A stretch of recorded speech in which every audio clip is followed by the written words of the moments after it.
حضرت حلیمہ سعدیہ آپ کو لے کر آ رہی تھیں کہ ذی الحجاز سے ان کا گزر ہوا۔ یہاں ایک میلہ لگا ہوا تھا، اس بازار میں ایک نجومی تھا۔ لوگ اس کے پاس اپنے بچوں کو لے کر آتے، وہ بچوں کو دیکھ کر ان کی قسمت کے بارے میں اندازے لگاتا تھا۔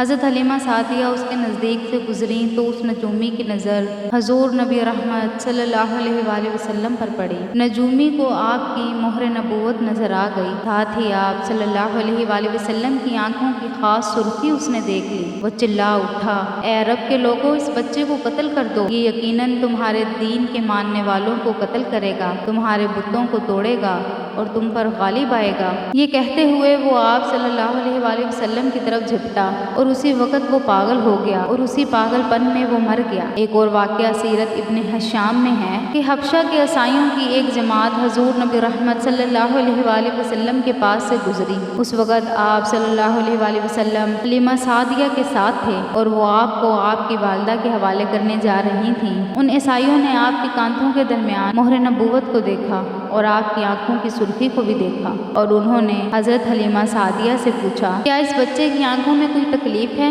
انہوں نے جواب دیا، نہیں، کوئی تکلیف نہیں، یہ سرخی تو ان کی آنکھوں میں قدرتی ہے۔ یہ سن کر عیسائیوں نے کہا، اس بچے کو ہمارے حوالے کر دو، ہم اسے ہمارے ملک لے جائیں گے، یہ بچہ پیغمبر اور بڑی شان والا ہے، ہم اس کے بارے میں سب کچھ جانتے ہیں۔ حلیمہ سعدیہ رضی اللہ تعالیٰ عنہا یہ سنتے ہی وہاں سے جلدی سے دور چلی گئی، یہاں تک کہ آپ صلی اللہ علیہ وآلہ وسلم کو آپ کی والدہ حضرت آمنہ سلام اللہ علیہا کے پاس پہنچا دیا۔ ان واقعات کے بعد حضرت حلیمہ سعدیہ رضی اللہ تعالیٰ عنہا اور ان کے شوہر نے فیصلہ کیا کہ اب بچے محمد کو اپنے پاس نہیں رکھنا چاہیے۔ جب حضرت حلیمہ سعدیہ رضی اللہ تعالیٰ عنہا نے آپ صلی اللہ علیہ وآلہ وسلم کو حضرت آمنہ سلام اللہ علیہا کے حوالے کیا تو اس وقت آپ کی عمر مبارک 4 سال تھی۔ ایک روایت یہ ملتی ہے کہ اس وقت آپ کی عمر مبارک 5 سال تھی اور ایک تیسری روایت کے مطابق عمر مبارک 6 سال ہو چکی تھی۔ جب حضرت حلیمہ سعدیہ نے آپ کو حضرت آمنہ کے حوالے کیا تو اس کے کچھ دنوں بعد حضرت آمنہ انتقال فرما گئیں۔ والدہ کا سایہ بھی سر سے اٹھ گیا۔ حضرت آمنہ کی وفات مکہ اور مدینہ کے درمیان ابواہ کے مقام پر ہوئی۔ آپ کو یہیں پر دفن کیا گیا۔ ہوا یہ کہ آپ کی والدہ آپ کو لے کر اپنے مائکے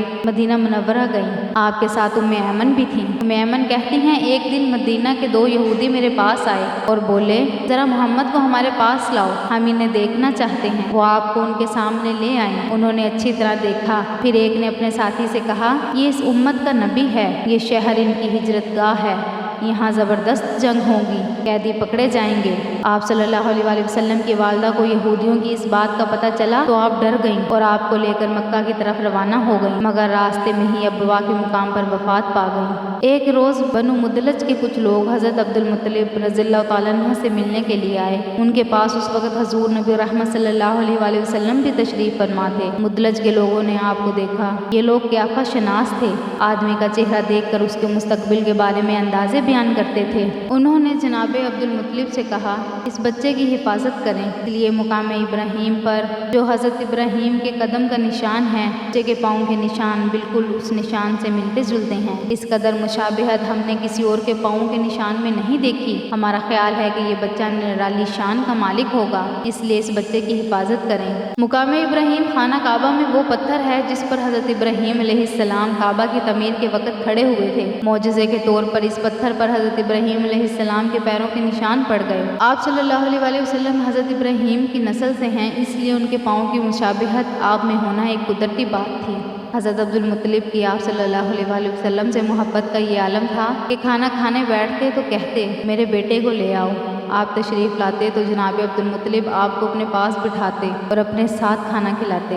بہت زیادہ عمر والے ایک صحابی حیدر بن معاویہ رضی اللہ تعالیٰ عنہ کہتے ہیں، میں ایک مرتبہ اسلام سے پہلے جاہلیت کے زمانے میں حج کے لیے مکہ معظمہ پہنچا۔ وہاں بیت اللہ کا طواف ہو رہا تھا۔ میں نے ایک ایسے شخص کو دیکھا جو بہت بوڑھا اور لمبے قد کا تھا، وہ بھی بیت اللہ کا طواف کر رہا تھا اور کہہ رہا تھا، اے میرے پروردگار، میری سواری کو محمد کی طرف پھیر دے اور اسے میرا دستے بازو بنا۔ میں نے اس بوڑھے کو جب جب یہ شعر پڑھتے سنا تو لوگوں سے پوچھا یہ کون ہے؟ انہوں نے بتایا یہ عبد المطلب بن ہاشم ہیں۔ انہوں نے اپنے پوتے کو اپنے ایک اونٹ کی تلاش میں بھیجا ہے اور وہ اونٹ گم ہو گیا ہے، اور پوتا ایسا ہے جب بھی کسی گمشدہ چیز کی تلاش میں بھیجا جاتا ہے وہ اس چیز کو لے کر ہی واپس لوٹتا ہے۔ پوتے سے پہلے یہ اپنے بیٹوں کو اس اونٹ کی تلاش میں بھیج چکے ہیں لیکن وہ ناکام لوٹے ہیں۔ اب چونکہ پوتے کو گئے ہوئے دیر ہو گئی ہے اس لیے پریشان ہو گئے ہیں اور دعا مانگ رہے ہیں۔ تھوڑی ہی دیر گزری تھی تو میں نے دیکھا کہ آپ صلی اللہ علیہ وسلم اونٹ کو لیے تشریف لا رہے ہیں۔ تب جناب عبد المطلب نے انہیں دیکھ کر کہا میرے بیٹے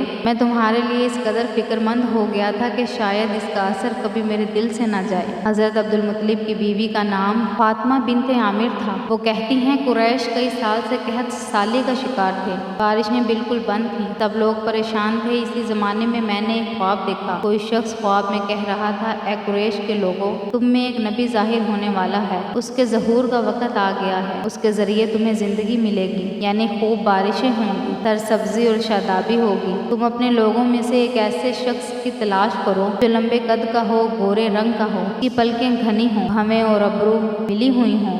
وہ شخص اپنی تمام اولاد کے ساتھ نکلے اور تم میں سے ہر خاندان کا ایک آدمی نکلے، سب پاک صاف ہوں اور خوشبو لگائیں، وہ حجر اسود کو بوسہ دیں، پھر سب جبل ابو قیس پر چڑھ جائیں، پھر وہ شخص جس کا حلیہ بتایا گیا ہے آگے بڑھے اور بارش کی دعا مانگے اور تم سب آمین کہو۔ صبح ہوئی تو انہوں نے اپنا خواب قریش سے بیان کیا۔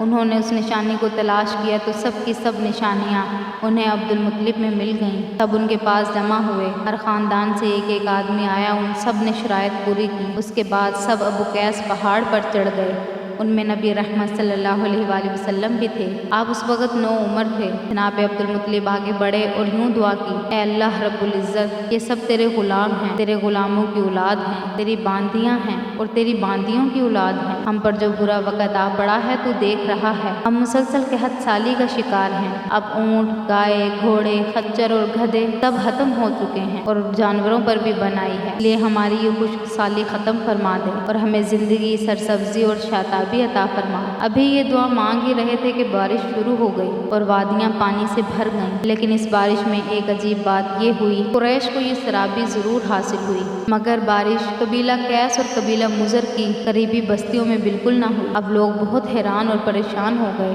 یہ کیا بات ہوئی کہ ایک قبیلے پر بارش اور آس پاس کے سب قبیلے بارش سے محروم؟ تمام قبیلوں کے سردار جمع ہوئے، اس سلسلے میں بات چیت شروع ہوئی۔ ایک سردار نے کہا ہم زبردست قحط اور خشک سالی کا شکار ہیں، جبکہ قریش کو اللہ جل جلالہ نے بارش عطا کی ہے اور یہ جناب عبد المطلب کی وجہ سے ہوئی ہے، اس لیے ہم سب ان کے پاس چلتے ہیں، اگر وہ ہمارے لیے دعا کر دیں تو شاید اللہ رب العزت ہمیں بھی بارش دے دیں۔ یہ مشورہ سب کو پسند آیا، چنانچہ یہ لوگ مکہ معظمہ آئے اور جناب عبد المطلب سے ملے، انہیں سلام کیا، پھر ان سے کہا اے عبد المطلب ہم کئی سال سے خشک سالی کا شکار ہیں، ہمیں آپ کی برکت کے بارے میں معلوم ہوا ہے، اس لیے کہ اللہ رب العزت نے آپ کی دعا سے قریش کو بارش عطا کی ہے۔ ان کی بات سن کر حضرت عبد المطلب نے کہا اچھی بات ہے، میں کل میدان عرفات میں آپ لوگوں کے لیے بھی دعا کروں گا۔ دوسرے دن صبح سویرے حضرت عبد المطلب میدان عرفات کی طرف روانہ ہوئے، ان کے ساتھ دوسرے لوگوں کے علاوہ ان کے بیٹے اور اللہ کے رسول محمد صلی اللہ علیہ وآلہ وسلم بھی شامل تھے۔ عرفات کے میدان میں جناب عبد المطلب کے لیے ایک کرسی بچھائی گئی، وہ اس پر بیٹھ گئے اور نبی رحمت صلی اللہ علیہ وآلہ وسلم کو اپنی گود میں بٹھا لیا۔ پھر انہوں نے ہاتھ اٹھا کر یوں دعا کی اے اللہ رب العزت چمکنے والی بجلی کے پروردگار اور کڑکنے والی گرج کے مالک، پالنے والوں کے پالنے والے اور مشکلات کو آسان کرنے والے، یہ قبیلہ قیس اور قبیلہ مضر کے لوگ ہیں، بہت پریشان ہیں، ان کی کمریں جھک گئی ہیں، یہ تجھ سے اپنی لاچاری اور بے بسی کی فریاد کرتے ہیں اور جان و مال کی بربادی کی شکایت کرتے ہیں، بس اے اللہ جل جلالہ ان کے لیے خوب برسنے والے بادل بھیج اور آسمان سے ان کے لیے رحمت عطا فرما تاکہ ان کی زمینیں سرسبز ہو جائیں اور ان کی تکالیف دور ہو جائے۔ جناب عبد المطلب یہ دعا کر ہی رہے تھے کہ ایک سیاہ بادل اٹھا اور عبد المطلب کی طرف آیا اور اس کے بعد اس کا رخ قبیلہ قیس اور قبیلہ مضر کی بستیوں کی طرف ہو گیا۔ یہ دیکھ کر جناب عبد المطلب نے کہا اے گروہ قیس اور مضر جاؤ، تمہیں سرابی حاصل ہو گئی۔ یہ لوگ جب اپنی بستیوں میں پہنچے بارش شروع ہو چکی تھی، اچھی بات کو دوسروں تک بھی پہنچائیں۔ اللہ پاک آپ کا اور میرا حامی و ناصر ہو، آمین ثم آمین۔